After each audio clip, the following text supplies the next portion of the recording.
Salut, c'est Sandro, résident de la chaîne.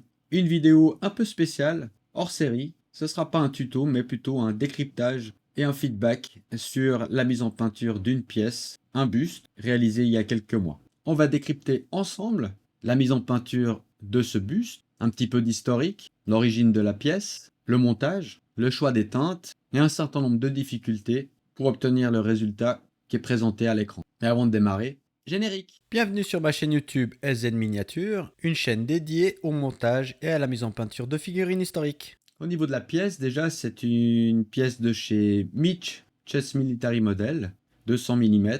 Donc, c'est le buste d'un sergent du 95e régiment de fusiliers de Waterloo.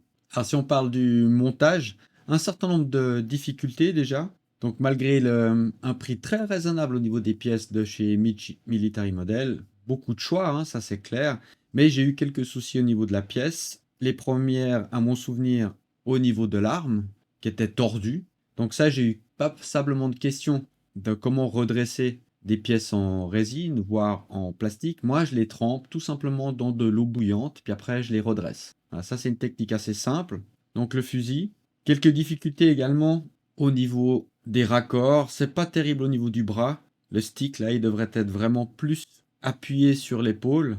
Donc le positionnement ici, il n'est pas terrible. Donc passablement de difficultés à le mettre. Et puis bien évidemment à faire le travail sur les joints au niveau des bras. Quelques éléments qui manquaient au niveau du kit que j'ai rajouté et customisé. Déjà la lanière ici de l'arme qui a été réalisée en feuille de plomb, y compris la petite boucle métallique ici avec un fil de cuivre. On peut travailler exactement de la même manière avec la gourde ici. Et puis au niveau du stick, sur quelques images, j'ai vu de références, je ne l'ai pas fait, une petite lanière, une petite boucle, je pense, pour l'accrocher au poignet. Au niveau de la qualité des gravures, celle-ci est un peu abîmée. J'ai dû la refaire un petit peu avec du putty versus ce côté-là où c'est mieux fait. Voilà, sinon globalement, assez bien. Au niveau du stick, je l'ai malheureusement cassé. Au niveau du set, j'ai dû le refaire. Et pour le refaire, c'est tout simplement un morceau de cure-dent qui correspondait pile poil au niveau de la taille, du diamètre, et que j'ai reproduit au niveau de sa longueur par rapport à ce qui était dans le set. Un petit peu d'historique, donc avec quelques références que j'avais trouvées en naviguant sur la toile. Donc on parle d'un corps de fusiliers, le 95e régiment, sauf erreur de ma part, créé en 1803. Et comme on peut le constater par rapport à tout ce qui était au niveau des troupes anglaises de l'époque, ben pas une tunique rouge, mais vraiment une tunique verte, qui semble être les premiers uniformes à vocation de camouflage. Une différence également, c'est au niveau de l'arme. Donc les tuniques rouges, elles étaient équipées d'un Wellington qui avait une distance, sauf erreur de ma part, de environ 75 mètres, alors que là, au niveau de ce régiment, les hommes avaient un Baker, donc avec une distance de 200 mètres au niveau du tir. Donc la particularité, hormis l'armement, l'équipement, c'était vraiment cette tunique verte en lieu et place de ce qu'on avait à ce moment-là au niveau de l'armée britannique, qui étaient des tuniques rouges. On va faire un petit peu au niveau de son équipement. Donc on a effectivement le fusil Baker, environ 4 kg, un équipement de 80 balles de plomb et de poudre, donc avec un poids estimé à 4 livres, donc pratiquement 2 kg, 1,8 kg. Une gourde dite italienne, 3 livres à peu près. Là on voit il y a une inscription du régiment. Une baïonnette, qu'on ne voit pas sur ce kit. Une trousse de nettoyage de l'arme. Donc un équipement de 36 kg à peu près. Si on compte également son sac, qui contenait de la nourriture à peu près pour 3 jours de ration. À peu près 3 kg lui aussi. Une couverture. Donc un modèle assez complet, intéressant à peindre, très riche. Et on va passer maintenant aux éléments des teintes. Au niveau des teintes, beaucoup de matériaux, hein. Donc la tunique qui est verte, du cuir, du bois, une couverture. C'est assez riche, c'est ce qui est intéressant à réaliser sur cette pièce, c'est cette richesse. Donc les premières difficultés, c'est à définir toutes les teintes. Et là, j'ai été confronté à la première difficulté, c'est vraiment de trouver la bonne teinte pour l'uniforme. Donc pour ça, j'ai perdu pas mal de temps, j'ai eu pas mal de doutes, j'avoue. Et au final, j'ai trouvé mon bonheur dans un set dont j'ai fait l'acquisition, que j'avais aussi besoin pour d'autres pièces au niveau du verre. Voilà le set, donc c'est un set qui provient de chez Printstuff, un set de verre, sur lequel, grâce à ça, j'ai obtenu vraiment la teinte au plus proche de ce que je voyais sur les uniformes. Principalement le forest green qui était ici. Donc un set extrêmement intéressant, en tout cas, qui a convenu à la mise en peinture de la tunique. Concernant la mise en peinture de la tunique, un autre challenge, quelque chose que j'avais envie de réaliser, c'était un minimum de texture au niveau de celle-ci.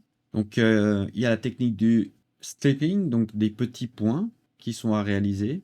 Donc moi j'ai essayé d'y aller avec un pinceau plat de ce type, un peu ébouriffé comme ça, avec une technique par couche. Je vais vous faire un dessin. Donc l'idée, c'est qu'il y a la surface à peindre. On peut le faire à l'éponge ou avec un pinceau justement de brossage ou un pinceau de ce type-là, hein, bien ébouriffé, vieux. L'idée, c'est de mettre une couleur de base. Donc là, on a une base de la veste. Et puis après, c'est de venir tapoter avec du blanc sur l'ensemble de la veste et d'y appliquer justement, on va dire, de manière complètement aléatoire, surtout sur les zones supérieures, moins dans les creux. Donc s'il y a des volumes dans les creux, on y va moins, mais on tapote et on met du blanc. Première couche. Puis après, de nouveau, on prend la couleur de base et puis on fait des jus pour atténuer un petit peu le blanc. Donc une petite couche de jus comme ça par-dessus. On revient sur les zones les plus claires et on continue à tapoter avec de nouveau du blanc à certaines zones. Voilà, on fait des décalages, hein. Puis le même principe, on vient replacer des jus gentiment avec la couleur de base, etc., etc., jusqu'à ce qu'on obtienne en fait. Donc les jus sur les dernières couches sont très légères. Et au fur et à mesure qu'on va passer des couches, ben, on aura une superposition, on va dire, de petits points de différentes teintes, tout le temps avec la couleur de base. Donc moi, pour faire les petits points ici, je les ai pas fait au pinceau. Vraiment, j'ai fait avec je les ai pas fait au pinceau. Oui, je les ai fait au pinceau, mais pas point par point. J'ai vraiment pris ça, tapoté comme ça sur les zones pour mettre du blanc de manière irrégulière. Et après, des couches de filtre comme ça au niveau de la veste. Donc c'est une première expérience assez intéressante. Ça marche pas mal. Je dirais que le résultat attendu, au final, il est pas si mal que ça. Bien sûr, il y a moins de précision qu'un pinceau, qu'un bon pinceau de ce type qu'on peut le faire. On peut le faire à l'éponge, à essayer, et puis une technique sur laquelle il faut encore que je travaille pour progresser. Mais c'est comme ça qu'on avance en essayant des techniques. Donc ça c'est pour la veste. Donc première difficulté c'était la teinte. La seconde c'était d'expérimenter un peu cette technique de stripping à travers un pinceau ou l'éponge. Ça va venir, une fois je ferai l'éponge, mais là c'était un peu plus délicat de le travailler à l'éponge. Il y a quand même passablement d'endroits où il y a des cuirs, donc les zones sont petites pour y aller à l'éponge et d'avoir un certain nombre de précisions, alors que le pinceau, c'était plus facile. C'est exactement la même chose qui est utilisée comme technique au niveau au niveau de la couverture ici. C'est beaucoup plus léger, on le voit très légèrement là, mais c'est le même principe. Une couleur de base assez foncée, puis après avec du bleu ciel de plus en plus clair. Là, j'ai pas fait des couches de jus avec la couleur de base, c'est simplement les différentes teintes utilisées entre la teinte de base et les éclaircies qui deviennent de plus en plus claires. Donc un gris bleuté foncé pour comme base, et puis après de plus en plus clair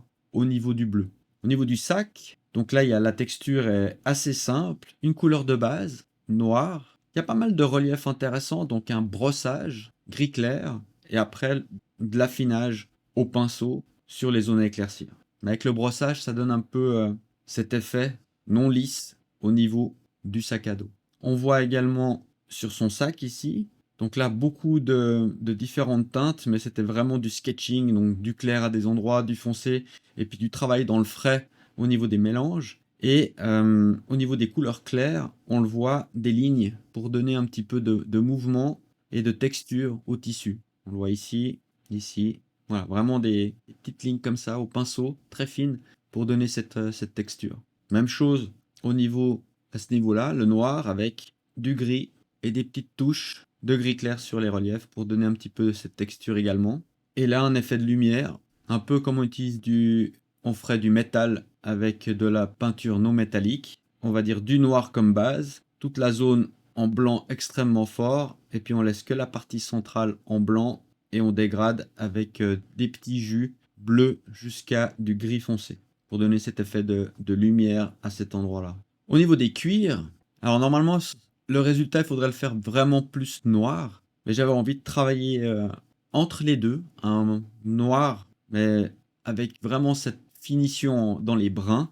Donc on voit la partie centrale est extrêmement foncée Donc les cuirs, c'est très intéressant comme exercice, c'est pas si simple. Donc une base brune foncée, vraiment avec des lignes, hein. Le cuir est abîmé, on fait vraiment des petites lignes comme ça à travailler. Puis après des jus, pas mal de jus vraiment au centre du cuir pour faire sortir cette partie, ces parties noires comme ça. Et une petite finition également avec du vernis satiné, c'est du cuir, pour donner à quelques endroits, surtout il y a le noir. J'ai posé un petit peu de vernis satiné pour donner sur les parties, on va dire, les moins abîmées, un petit peu de brillance, y compris à l'intérieur ici. C'est que lanière en blanc, bien abîmée, donc avec passablement de gris, aussi avec des petites lignes. Vraiment la teinte, le cuir est teinté, a été abîmé, donc pas mal de gris qui a été enlevé. Et on le voit pas très bien, mais des petits jus sur le haut, de temps en temps un petit peu, on va dire, jaunâtre, pour vieillir un petit peu, tacher ce blanc. Donc au niveau de l'arme, un bon beau travail sur le bois à l'acrylique avec différentes teintes un petit peu rosées, red brown. Ça, ce sont des jus qui sont passés pour foncer le bois avec des pointes de lumière, toujours avec du red brown plus clair, des lignes comme ça, vraiment l'usure à certaines zones du bois, certains positionnements ici très clairs, et sinon des jus noirs pour foncer, hyper sympa à faire, pas si simple. Là on voit ce travail au niveau du bois, au niveau du bord ici, compris à l'intérieur. Comme on a différents matériaux, très lumineux, donc du métal très lumineux, parti en doré, compris à l'arrière. Donc là, j'ai suivi des images de référence et de lui faire vraiment cette lanière pour donner un petit plus à la pièce avec une feuille de cuivre. Une petite boucle ici avec du fil de cuivre et de passer la lanière à l'intérieur pour vraiment faire la boucle, une double. Elle est à double, hein. Elle est vraiment doublée. Vraiment un super positionnement des deux lanières au niveau cuir et le même travail à ce niveau-là. Pour venir matcher avec la gravure sur la gourde. Ici également, une petite pièce ici qui a été rajoutée. Aussi passablement de difficulté à trouver par rapport aux images de référence le bleu de la gourde avec passablement de petites éclaircies et également comme référence les inscriptions que j'ai trouvées sur des pièces réalisées par d'autres artistes, voire sur des images ou des dessins au niveau de l'uniforme et du matériel. Donc ça, c'est à main levée. Donc comment faire ça? On fait d'abord avec un pinceau extrêmement fin le dessin, un peu comme si on faisait un tatou. Vous pouvez utiliser un crayon blanc, un caran-d'âge, n'importe quoi, pour faire les références, pour que ce soit bien centré. Et puis après, au pinceau, de faire les différentes inscriptions. Alors on le voit, j'ai fait exprès de forcer à certains endroits, plus clair à d'autres. Vous voyez vraiment que ça donne l'impression que la personne a écrit et que c'est un peu vécu. Au niveau des grades, en blanc, avec du jaune très léger pour donner un petit peu d'usure et de texture au niveau des grades. Au niveau des boutons, donc du gunmetal et les parties supérieures en silver et avec du blanc, venir rajouter une petite pointe de blanc à certains endroits sur la partie supérieure du bouton pour que la lumière, ça donne ce petit effet de lumière au-dessus, on le voit, hein. Là, j'ai beau tourner, mais voilà, la lumière est toujours au même endroit, mais là, pointe de lumière avec du blanc. De la même manière que cette partie-là a été faite, avec des touches de lumière. Et cette partie-là ici, gunmetal, du silver et du blanc pour accroître la lumière. C'est les mêmes principes qui sont utilisés sur l'arme. Ouais, cet effet de vieillissement, hein. Donc du gunmetal, du vieillissement en silver au niveau des métaux. Même chose au niveau des parties dorées, avec de la pixelisation de lumière. Idem pour la partie ici qui est également dorée. Au niveau de son stick de commandement, donc tout en bois, donc cette partie-là elle est vraiment en bois puisque c'est un morceau de cure-dent sur lequel j'ai un petit peu gratté pour faire pénétrer, on va dire, des jus à l'intérieur. Donc d'abord très très clair le bois, puis après des lignes plus foncées, toujours avec des jus. Et cette partie-là en or, avec vraiment la pointe de lumière plus blanche ici sur le bas. Là malgré tout, vu que c'est quand même de la peinture métallique, à la lumière on voit mal ce que j'ai essayé de faire vraiment au niveau des teintes. Ça reflète beaucoup trop. C'est l'avantage de la peinture métallique, pas besoin de faire nous-mêmes les éclaircies. C'est le désavantage quand on veut maîtriser les ombres et lumières. À un certain endroit, là, l'effet il est un petit peu moins fort avec mes spots. Donc le foulard, je l'ai fait bleu. Tout simplement, si on prend les couleurs intéressantes, le vert, le bleu et le rouge. Voilà, si on prend un petit peu un trio, bleu, vert, rouge, sympa. Donc le bleu avec des pointes de lumière, du foncé, donc à peu près 3 teintes, et puis de finir vraiment très clair sur quelques zones de relief du foulard. Le rouge, à peu près la même chose, je suis pas venu trop dans les éclaircies, c'est très foncé à l'intérieur, et puis orangé, on va dire, dans les cadres des lumières. Ah, là on voit le bien, donc là on voit bien du très foncé, donc un rouge très foncé, un rouge neutre, et on va dire pointe d'orange sur les parties lumineuses. Donc c'est vraiment du orange, mélangé au rouge. Au niveau du visage, c'est un visage que j'avais fait en live, donc ça on retrouve la vidéo. Pour le reste, c'est une pièce que j'ai fait tranquillement dans l'atelier, avec passablement de difficultés à démarrer, à me convaincre de certaines couleurs, de certaines techniques sur lesquelles à utiliser. Donc j'ai mis passablement de temps. On va dire que c'est une première pour moi dans la période des empires, Grand Empire, qui m'a posé passablement de difficultés, de réflexion pour au final arriver à ce résultat-là. Voilà, une petite vidéo courte un petit peu sur le retour, une pièce hyper intéressante à réaliser, qui m'a pris pas mal de temps, j'avoue, j'étais scotché à différentes étapes. Ça arrive, c'est comme ça qu'on progresse, on réfléchit, on n'aime pas ce qu'on fait, on sait pas trop comment le faire, donc on revient en arrière.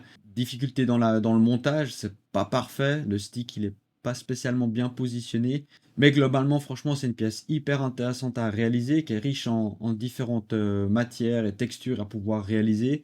Et si on a vraiment envie de travailler et s'exercer sur le cuir, il y a des métaux, il y a du tissu, il y a de la texture sur les tissus, elle a tout ce qu'il faut pour pouvoir essayer des techniques sur elle-même dans son ensemble. Voilà, j'espère que cette vidéo t'a plu, ainsi que tous les éléments que tu as pu trouver sur les techniques, et un petit peu comme travailler, si un jour tu veux travailler sur cette pièce, il y a passablement de références. Je dirais attention à la partie en cuir, plus foncée, donc les boucles un peu plus noires par rapport aux références qui existent.